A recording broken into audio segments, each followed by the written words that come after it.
I tried to raise my arm, but the strength in my arm was gone. I tried to raise my head, but my head was not my own. I tried to scream for help, but there was no breath in my lungs. How could I cross the river to get back home? To get back home, how could I cross the river to get back home? I began to see sights that I knew no man could see.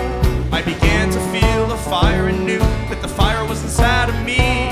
The boatman called me child, and a child I must be if I cannot cross this river on my own. On my own, if I cannot cross this river on my own. I followed after the boatman, I had no other will. I looked upon the boatman as the whites of his eyes were filled with a darkness like the gone world when the new world was revealed. And we began to cross the river toward my home. Toward my home, we began to cross the river toward my home.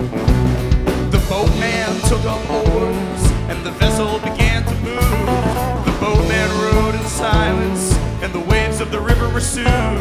My body lay on the shore, but something had come loose to go across the river on its own. On its own, to go across the river on its own.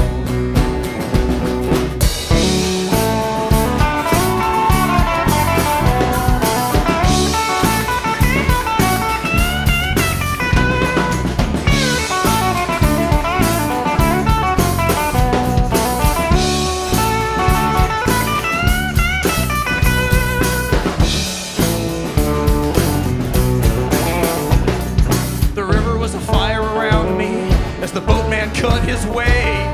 The river was a fire inside me. The river and I were the same. The boatman rowed in silence, but something called my name. It called me across the river to my home. To my home. It called me across the river to my home. The fire rose to meet me, but I had no skin to burn. The fire rose from within me. The river within me churned. I strained for a sight of the far shore, but my vision was inward turned. I was looking into the river, into my home, into my home. I was looking into the river, into my home. I looked upon the boatman, but his eyes had disappeared.